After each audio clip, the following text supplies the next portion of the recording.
Hai teman-teman, pada kesempatan kali ini, kami dari kelompok 9 kelas 4 SK1 akan membahas mengenai salah satu metode clustering, yaitu agglomerative nesting atau AGNES.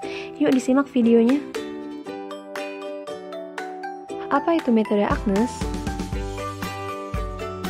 Agglomerative clustering atau biasa disebut agglomerative nesting adalah salah satu pendekatan dalam metode hierarchical clustering. Pengelompokan data pada metode ini menggunakan teknik bottom-up manner. Lalu, bagaimana sistem kerja bottom-up manner? Pertama, prosesnya dimulai dengan menganggap setiap data sebagai klaster kecil. Data yang memiliki kemiripan akan dikelompokkan menjadi satu klaster yang lebih besar. Proses ini akan dilakukan terus-menerus hingga semua data menjadi satu klaster besar. Bagaimana langkah-langkah proses clustering dengan metode AGNES? Langkah pertama adalah preparasi data. Data yang digunakan adalah variabel dengan tipe numerik. Pada tahap preparasi data ini, dilakukan pengecekan missing value pada data, pengecekan skala tiap variabel pada data, dan juga dilakukan standarisasi data. Langkah kedua adalah mengukur dissimilarity data. Dan yang terakhir adalah pemodelan. Pada pemodelan, dilakukan pembuatan clustering dengan metode terpilih, pembuatan dendrogram, pembuatan cluster atau cluster tree, dan yang terakhir adalah validasi cluster tree. Pemilihan model dengan metode terbaik dilakukan dengan menggunakan nilai korelasi antara cokinetic distance dengan jarak original masing-masing observasi. Apa itu cokinetic distance? Cokinetic distance adalah panjang garis dendrogram yang menghubungkan setiap observasi yang memiliki kemiripan. Untuk memudahkan pemahaman, yuk kita simak pengerjaan dengan software R. Pada contoh kali ini, kita akan coba mengaplikasikan cara kerja hierarchical clustering AGNES untuk menganalisis kedekatan negara bagian Amerika Serikat berdasarkan tingkat kriminalitasnya. Kita akan menggunakan dataset USArest yang menyimpan informasi statistik terkait jumlah kriminalitas per 100.000 penduduk pada 50 negara bagian Amerika Serikat. Sebelum membuat clustering, perlu disiapkan dataset yang akan digunakan. Selanjutnya dilakukan pengecekan apakah terdapat missing value pada data atau tidak. Dari hasil tersebut diketahui bahwa tidak ada missing value pada data dan data dapat dianalisis lebih lanjut. Selanjutnya dapat dilakukan perhitungan dissimilarity data. Namun, penghitungan tersebut amat sensitif terhadap perbedaan skala antar variabel data. Maka dari itu perlu dilakukan pengecekan terhadap skala pada tiap variabel data. Pada data USArest, setiap variabel belum memiliki skala yang sama, sehingga perlu dilakukan standarisasi.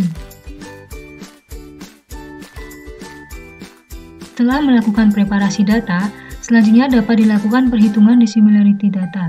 Metode yang akan digunakan pada kasus ini yaitu Euclidean distance, karena kita akan menjadikan besaran nilai pada tiap variabel data sebagai karakteristik yang membedakan tiap observasinya.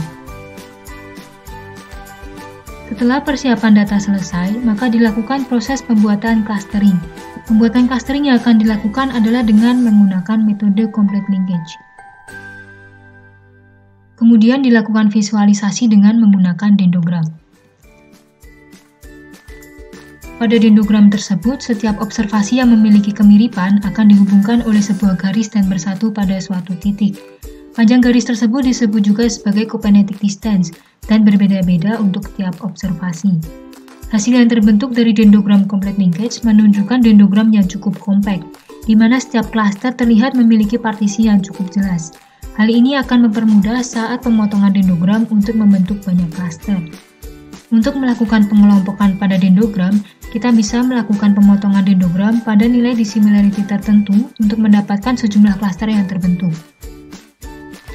Pada kali ini kita akan coba memotong menjadi 4 klaster.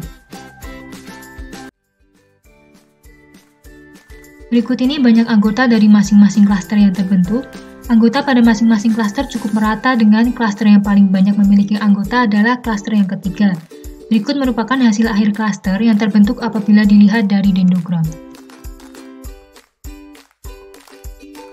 Berdasarkan dendrogram tersebut, dapat dilihat bahwa klaster 1 digambarkan oleh dendrogram berwarna merah, klaster 2 digambarkan oleh dendrogram berwarna abu-abu, klaster 3 digambarkan oleh dendrogram berwarna kuning, dan klaster 4 digambarkan oleh dendrogram berwarna biru.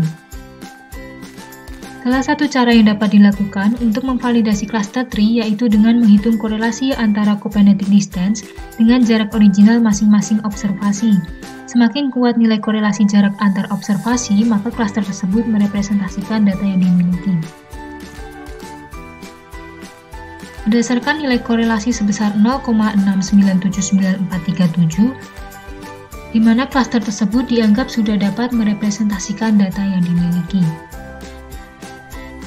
Dalam hierarchical clustering, menentukan banyaknya cluster optimal dapat dilakukan dengan dua pengukuran, yaitu internal measure dan stability measure.